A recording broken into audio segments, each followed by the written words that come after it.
अधीर रंजन जी, आप इतने सीनियर नेता हैं, कांग्रेस पार्टी ने इतनी जिम्मेदारियां आपको दी हैं, बड़ी मुश्किल से सोनिया जी ने, राहुल जी ने मिल करके 26 पार्टियों का अलायंस बनाया है।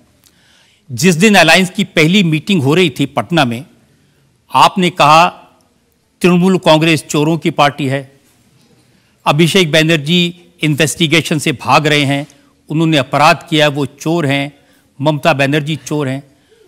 एक तरफ वो आपकी पार्टी में शामिल हो रही हैं अलायंस में, आप उनको फिर चोर कह रहे हैं।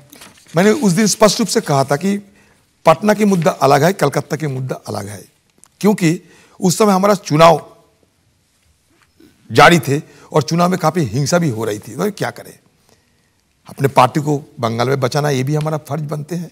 लेकिन आप ममता बनर्जी को कहते हैं, ममता बनर्जी मोदी की दलाल हैं। देखिए, वो विपक्ष को कमजोर करने के लिए मोदी की दलाली कर रही हैं। देखिए, मैं एक बात आपको कहना चाहते हैं, इस समय ऐसा तो मैं एक पार्टी के नेता भी हूं और ये जातीय स्तर पे ये समझौता की माहौल बनते जा रहे हैं जिसका नाम है इंडिया। और इंडिया की ये सूरत देखते हुए मोदी जी भी थोड़ा घबराए हुए हैं, तो हम चाहते हैं कि मोदी जी को ये घबराहट और बढ़े। तो इसलिए मुझे लगता है कि इस सिलसिले में मुझे और ज़्यादा दखलंदाज करना नामुमकिन होगी। थोड़े दिन पहले आप कह रहे थे कि पश्चिम बंगाल में जब पंचायत के चुनाव हुए तो हिंसा का दौर था, बम चले, आपके कार्यकर्ताओं को मारा गया, मौत के घाट उतार दिया गया, घर जला दिए गए। वो अब सब ठीक हो गया? नहीं, कुछ ठीक नहीं हुई। हम जो करने लोकल करते हैं, इसका मतलब ये नहीं कि सब ठीक हो गई। लेकिन मैं आपको यह कहना चाहते हैं, देखिए, ये तालाब और नदी में फर्क तो है, ये आपको सोचना पड़ेगा। वो मेरे लिए एक तालाब है, देश हमारे लिए एक दरिया है। तालाब से ज्यादा दरिया को तवज्जो देना चाहिए। इसलिए जो कह दिया मैं कह दिया, मैं यही नहीं कहती कि नहीं कहा, आप गलत बोल रहे हैं। मैं कोई चुप्पी सादी बात करना पसंद नहीं करते, जो हाँ तो हाँ ना तो ना कह दिया। लेकिन इस समय जब माहौल बन रहे हैं तो उस माहौल में मैं कोई फूट डालने का वजह नहीं हो सकते। आप कश्मीर पूछो, आप देश पूछो, सिर्फ आपकी कन्वीनियंस से तो नहीं पूछा जाएगा। नहीं, इकोनॉमी पूछो, बेरोजगारी पूछो, क्यों नहीं पूछते? बच्चों लोग की भविष्य क्या होगी, बेरोजगारी का हाल क्या है, बाजार में आग लग गए हैं, हर सामान में ये जितने आप सवाल कह रहे हैं ना, ये जब सरकार के लोग आते हैं उनसे पूछे जाते हैं। हमें भी पूछो, क्यों नहीं? मैं भी तो एक नुमाइंदे हैं। मैं तो आपसे, हमारे गांव के लोग क्या कहते हैं ये भी पूछना चाहिए सरकार से। क्यों कि आप विपक्ष को नहीं पूछ जा सकते कि आप ये भी कहो कि हम गलत ही बोल रहे हैं? आपको कॉन्फिडेंस पे आप सवाल पूछते हैं, जहां आपको लगे कि यहां कुछ हमें फायदा मिलेगा, आप सवाल पूछते हो। लेकिन असल मुद्दा ये है कि मैं तो सिर्फ आपकी कही हुई बातें आपको याद दिला रहा हूं, मैं अपनी तरफ से तो कुछ कह ही नहीं रहा हूं। मैं ये नहीं कहता, और पुरानी बात नहीं है ये, तो जून में मैं आपको ये सलाह दे रहे हैं कि इस विषय पे भी चर्चा होना चाहिए। जरूर होगा। सरकार पक्ष सब रहेंगे या वो तो सारे घुमा फिरा के बात करेंगे, गुमराह करने की बात ऐसा लग रहा है कि जिस मामले में आप फंस रहे हैं उस पर जवाब नहीं देना चाहते। बिल्कुल चाहते हैं, कोई परवाह नहीं। आपको मैं तो ये नहीं कहा कि मैं जवाब नहीं दिया, मैं तो जवाब दे चुके हैं। देखिए, आप एक तरफ कहते हैं कि पश्चिम बंगाल में जंगल का राज है, खून की राजनीति है, बदमाशी है, राक्षस हैं, और आप कह रहे हैं कि नहीं भाई, अब अभी तो कुछ नहीं बोलूंगा। बताइए ना। चाना और अनार की दाना में फर्क होते हैं, बुलक और हिलक में फर्क होते हैं। अब पाइनएप्पल को क्या कहते हैं हिंदी में? अनारस और बेनारस में फर्क होते हैं,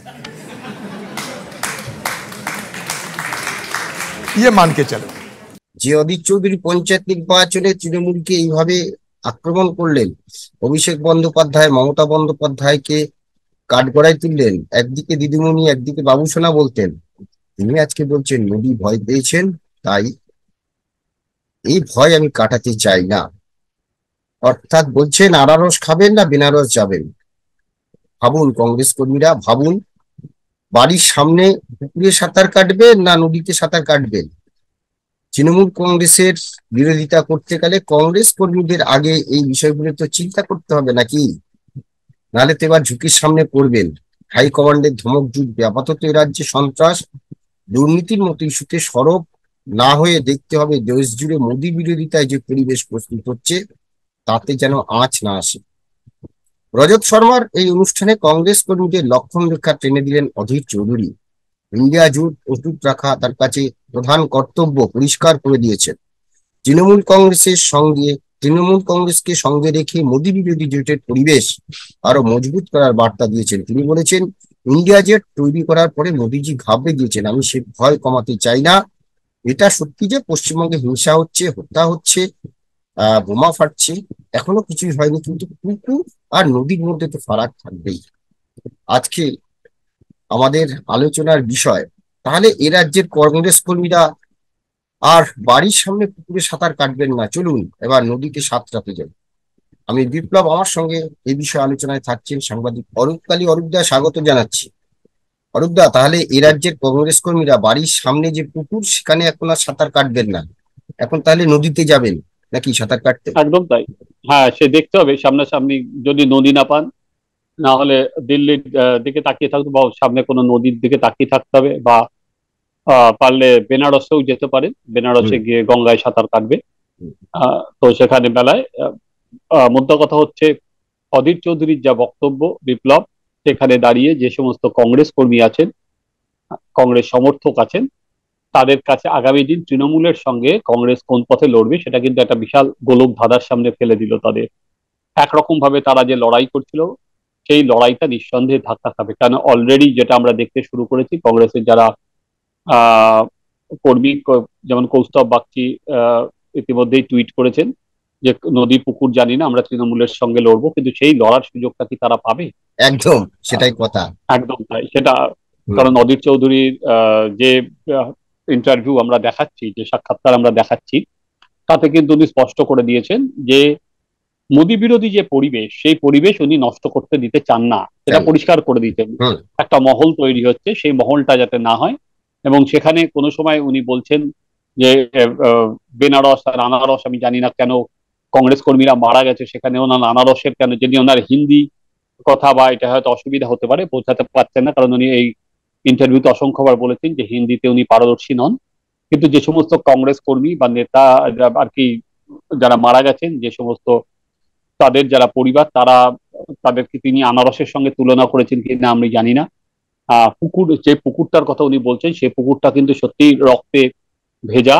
সেই পুকুরে সেখানে যারা কংগ্রেস কর্মীরা আছেন, সেখানে রক্তের দাগ।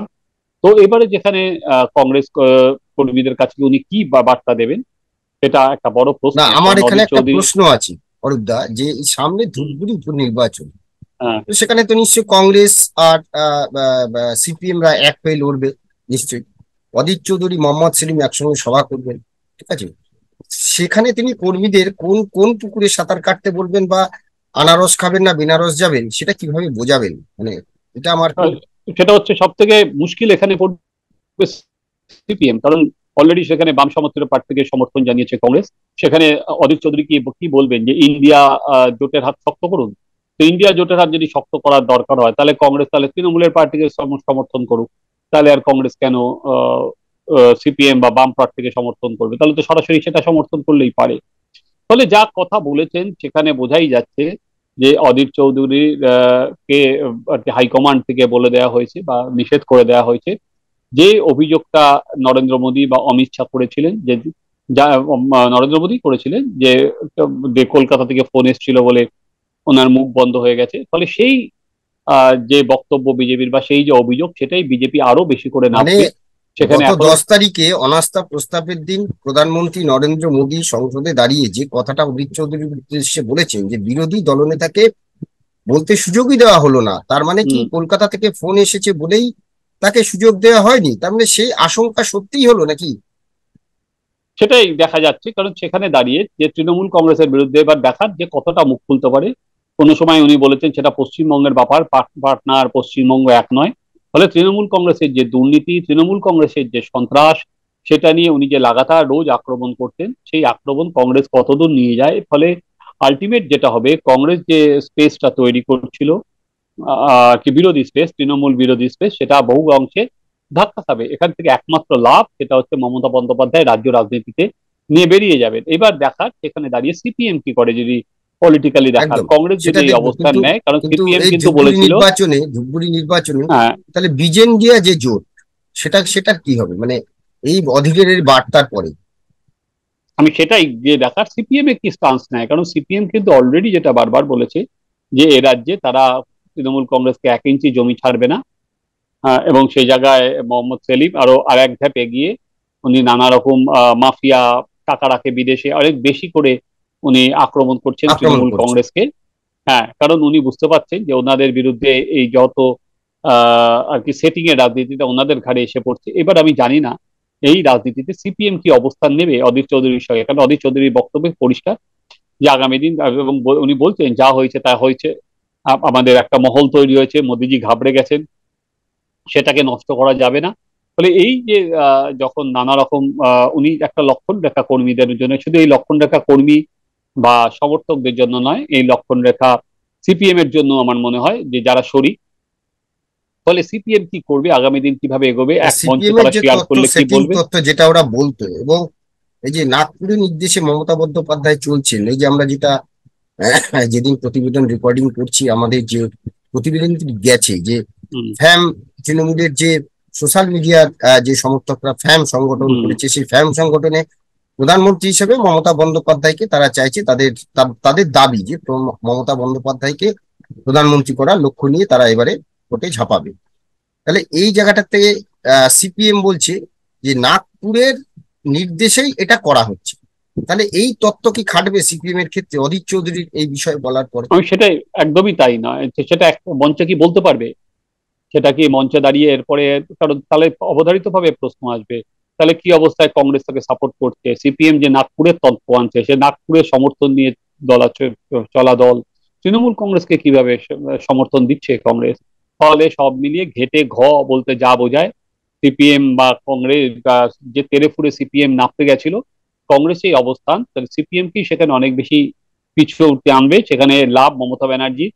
কারণ বিজেপি বিরুদ্ধে লড়াইতে সেক্ষেত্রে মমতা বন্দ্যোপাধ্যায় যদি মুখ হন, মমতা বন্দ্যোপাধ্যায়ের অনেক সুযোগ, আর একটা লাভ বিজেপি, বিজেপি এখানে এসে বলতে পারবে আর কোনো বিরোধী দল নেই। ফলে সেই যে বলা হয় বাইনারি, সেটা জনগণ ঠিক করে দিচ্ছেন, সেটা কিন্তু তুমি আমি বা তাদের অবস্থান ঠিক করে দিচ্ছে। এই যদি অবস্থা হয় তাহলে বাইনারি হবে, সেটা তো সাংবাদিকরা ঠিক করছে না, তাহলে ঠিক করে দিচ্ছে হচ্ছে জনগণ, ঠিক সেটা ঠিক করে দিচ্ছে তাদের অবস্থান।